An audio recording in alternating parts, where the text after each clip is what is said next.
Présidence de la République. À l'attention d'Emmanuel Macron. 55 rue du Faubourg Saint-Honoré, 75 008, Paris. Lettre recommandée AR. Objet, haute trahison. Paris, le 4 septembre 2021.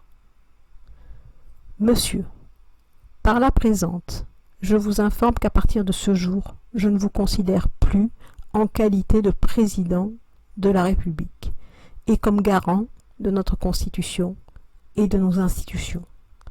En effet, depuis votre investiture le 14 mai 2017, vous nous avez habitués à des décisions qui ne sont ni dans l'intérêt du peuple, ni dans l'intérêt collectif. Par ailleurs, depuis plus d'1 an et demi, vous nous obligez à supporter le pire, jusqu'à nous trouver dans une situation que nous connaissons, à savoir la mise en place d'obligations vaccinales et de passes sanitaires, qui n'ont d'autres objectifs que de nous sacrifier à l'industrie pharmaceutique. Tout ceci doit stopper, sans délai. Vous vous rendez coupable de haute trahison. Et on peut vous octroyer une impunité. Il n'en reste pas moins que si vous trahissez vos fonctions et vos missions, vous devez quitter votre poste. Vous n'avez plus rien à faire aux plus hautes fonctions de l'État, si c'est pour vous livrer notre pays aux lobbies pharmaceutiques et aux mondialistes, dont le but est d'asservir notre nation et sa population. En ce qui concerne votre gouvernement, il en va de même. S'ils ne remplissent pas leur mission et fonction au service du peuple, ils doivent quitter leur emploi. À toute fin utile, je rappelle que vous et votre gouvernement avez proclamé l'état d'urgence sur des motifs sanitaires. Or, le Code de la santé publique avait déjà prévu cette situation. Il n'y avait donc aucune raison pour la mise en place de l'état d'urgence, sauf celui de confisquer la démocratie. Mesures et crise sanitaire grave, Légis-France, Code de la santé publique. Par ailleurs, vous et votre gouvernement, vous parlez continuellement de vaccins et de vaccination. Selon le terme du dictionnaire médical, la thérapie génique n'entre pas dans cette définition. Référence dictionnaire médical à la définition de vaccination. De plus, ce que vous appelez des campagnes de vaccination ne sont en fait que des campagnes pour participer à un essai clinique. Et je vous rappelle qu'il existe des textes pour encadrer la recherche médicale. Code de la santé publique, réglementation relative aux essais cliniques, site de la NSM, document de référence sur la réglementation relative aux essais ou investigations cliniques. Convention d'Oviedo, recherche biomédicale. Code pénal, crime contre l'humanité et l'espèce humaine. Site Légis-France.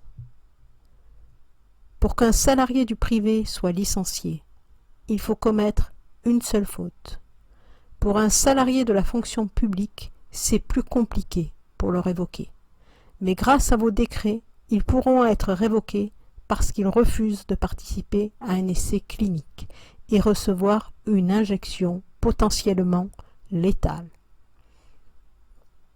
Bien que, dans notre pays, il existe un principe de droit qui dit que tout individu est innocent jusqu'à ce qu'il soit démontré la preuve de sa culpabilité, vous et votre gouvernement avez signé tous les décrets, ce qui constitue une preuve suffisante.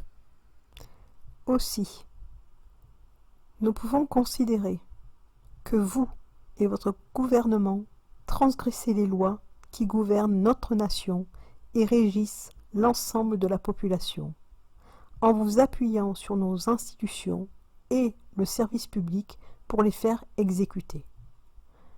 Par conséquent, je vous confirme pour ma part, et à partir de ce jour, vous n'êtes plus en mesure ni de me représenter et ni d'occuper vos fonctions. J'invite chaque citoyen à en faire de même et vous notifier sa décision par écrit. au motif que toutes nos institutions sont larvées par la corruption. De plus, dans ce contexte de crimes contre l'humanité et l'espèce humaine, il faudra abolir les lois précédentes qui ont permis de déresponsabiliser et d'accorder l'impunité à nos dirigeants et qui nous ont conduits à cette situation.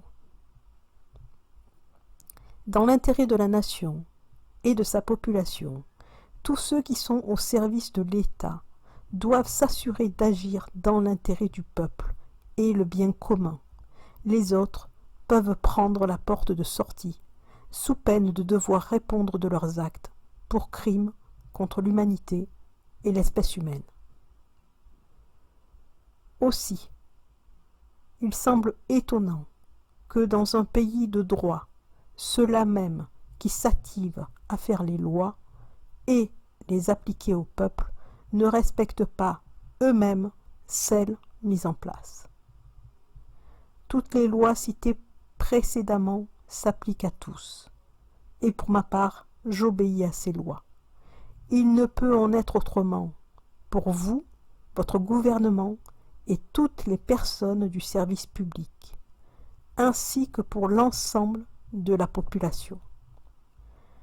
Afin que notre nation, sa population, retrouve un fonctionnement normal, sous peine de plonger indéfiniment dans le chaos, le peuple se doit de reprendre le contrôle de ces institutions qui n'agissent ni dans l'intérêt du peuple, ni du bien commun.